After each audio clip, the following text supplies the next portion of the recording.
One of the oldest companies in the web world is Ask.com. They predate even Google. And today we're here to find out what they're doing in mobile and chat and how they're expanding on what they used to do.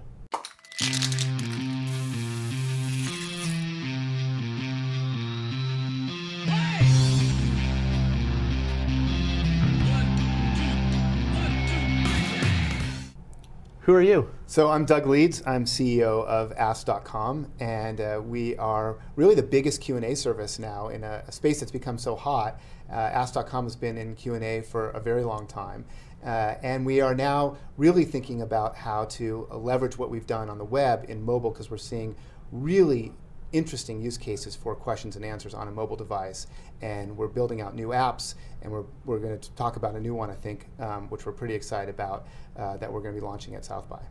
So I wanted to come and talk to you because of that heat in the industry. I mean, the Stack Overflow has been growing like crazy, and Quora got a lot of the headlines in Silicon Valley media.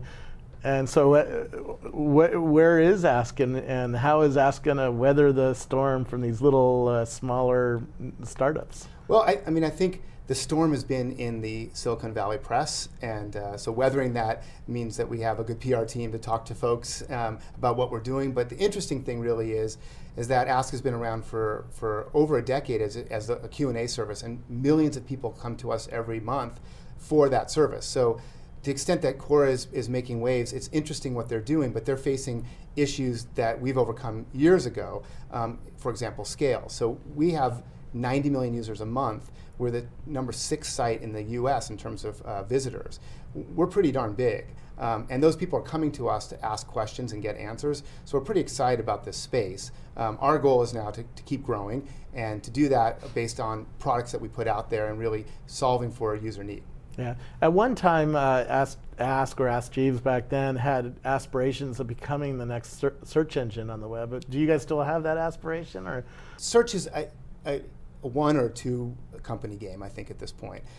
We tried hard to be the other search engine. I think we made an incredible amount of innovations in search, which now, unfortunately for us, but fortunately for the world, you can see on Google and you can see on Bing. And the things that really started here reached users as much through us as they did when Google and Bing copied us. And for us, we had to come back and say, is it worthwhile competing in web search, which in some ways has become synonymous with Google and is somewhat commoditized? Or do we look back to our roots and say, what are our users using us for? Because they use Google too. I mean, everyone uses Google. Our users are no different, but they come to us for a different use case, and that use case is questions and answers. So when we saw that, it started to awaken in us a realization that we can coexist in search if we focus on why people come to us. And they come to us 5 times as much as they come to Google to ask a question. Obviously, you're doing something right, because all the reason that Silicon Valley is blowing up all these new companies is they're seeing the opportunity here, right? And I think there's a big opportunity, and it's that opportunity that's kept us in the business all these years, is that,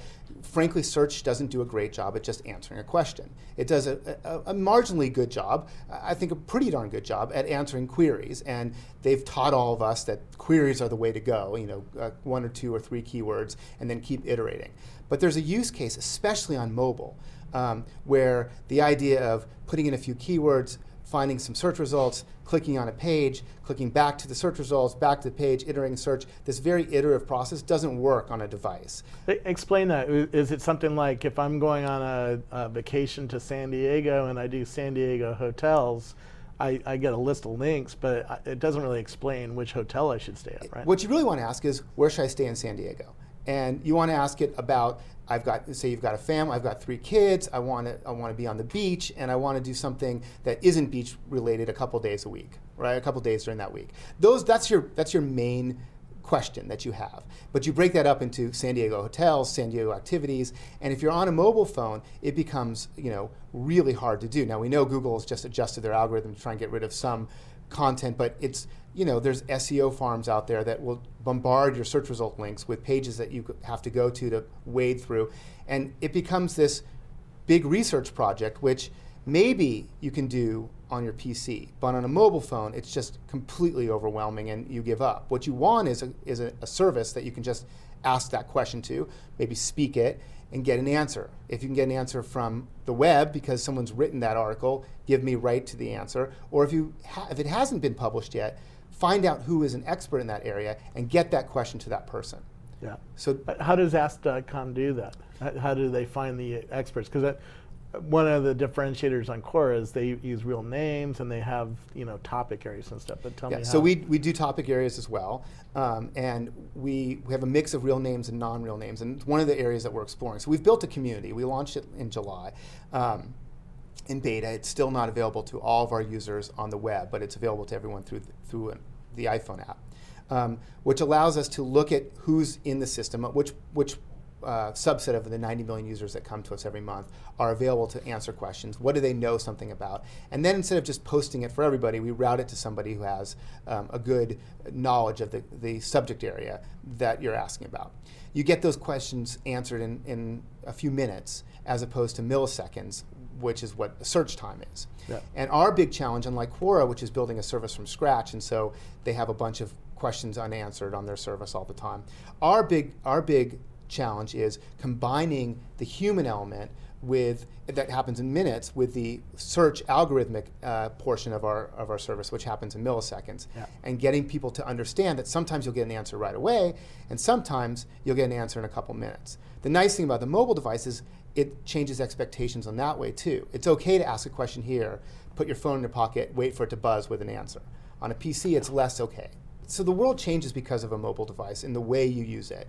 And we're pretty excited about that change. We think it's right down Main Street for a question and answer service, and we like where we're positioned. That takes us into your new mobile app that's coming out. Yeah. Because that's not really a Q&A thing, is it? Not so much. It's interesting. When we built the Q&A app, our main Q&A app, our Asks.com app, and we launched it in November. We've had like 500,000 downloads. We started seeing some really interesting behavior, especially in the comment section, where people ask questions to real people and they get an answer back. And all of a sudden, and we allow comments, and the comments are starting to be, in certain areas, focused around what's going on around them, using location really as a organizing contextual principle for the questions and answers that people are asking.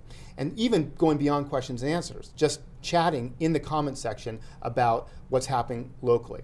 So we took that as somewhat inspiration, and one of the things Ask has, I think, gotten too little credit for recently is the amount of product work that goes on here, and we wanted to demonstrate that in a way that really resonated with the people who are using our services. So we've built this little app. It's called Ask Around, and we're going to be launching it. It's in the Apple App Store now, waiting for approval. And the idea behind that is wherever you are, there is a conversation about what's going on around you that can happen, and it's going to happen on this app. So what we do is you sign up using Facebook, so you're using real names, and you get to see with a slider in the app a radius, either just show me something within 100 yards or 200 yards, whatever your GPS allows, but all the way up to 15 miles. The conversations that are happening in the area that you're in, using the only context really being the location that you're in. So we're in Oakland right now, so we could see what people are saying within 15 miles of us? You could see 15 miles, which would include San Francisco for sure if you widen it up to 15 miles, or you could see a quarter mile, which would just be sort of in the Oakland City Center area. If there were a concert going on right now, you could look in and see what people are thinking about that concert. Do they like the music? Where are they headed to after? What are what are the biographies of the people who are going on if those people knew it? Or you could take it up to mostly to the entire Bay Area and see what are the hot topics that people are talking about in the Bay Area.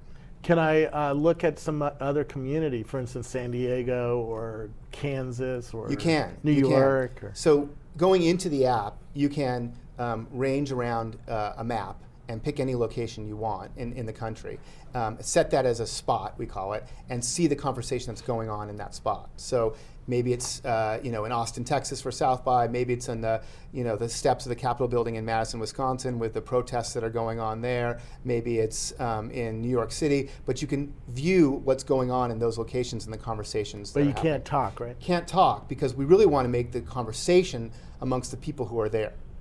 Now, I can get a sense of where you're going to go with it. I'm going to Austin for South by Southwest, so I can listen to them before I get there. That's right. Can I prompt them? and say, hey, where should I go for barbecue? What should I be planning on? Right now, and the vision of this is no, and that makes you, I mean, when we You launch see this, where I'm going with that. I can absolutely see where you're going, and it's interesting. Our vision of this is we don't want it to be a bunch of people who are not in the location asking questions about the location. We want this to be about what's happening right now in that location. And if you're not there, you can't participate in that with that respect. So we keep you out, we let you watch, but we keep you out of the conversation or participating in the conversation if you're not in the location. But you can see what's going on, you can see what's happening. If people are saying, what should I do tomorrow night here, you can view all that. And then when you get there, you can participate in it. But we think what's really powerful about this thing is that the conversations that are happening amongst people who are sharing the same location. Yeah. It would be interesting if I could prompt them to talk about barbecue while I'm watching, because right now I'm planning out my dinners and where I want to go, and I know there's good barbecue there, but I might not know the difference between Salt Lick and Rudy's and Smitty's Market, for instance. And I might want people who live there to tell me. You might, and it's totally fair. What we are excited about seeing this being used as is more spontaneous happening right now than necessarily as a planning app. Maybe planning in 10 minutes worth of time, or planning in an hour, but not planning days in ahead. If you have a list of restaurants or clubs you might want to go to, there are apps out there. Yelp does a good job. City Search, I should mention, as part of the IAC family, does a good job of giving you some context for what people have thought who've been there. But and Ask.com's webpage is better to go to for the barbecue. And Ask.com, obviously, you can do a search, or you can ask questions of people through the Ask.com app. Should I go to this barbecue? What's the best barbecue? And then you'll get some answers from people we've routed the question to who actually live in Austin. Now, when we all go to South by and we have your app, we're going to be able to actually ask people in Austin what's going on. That's right. So everybody at South by, you can just say, where's the great party? Where's Gary Vaynerchuk? And everybody can answer. Right? That's right. And you can. We have a slider in here that I said expands the radius or narrows the radius. So you can talk to just the people in the bar, as simple as, wow, did you see that woman who just walked in, or something like that, right? Or you can expand it to much larger, so where's everyone going in Austin tonight? Where's the hot parties?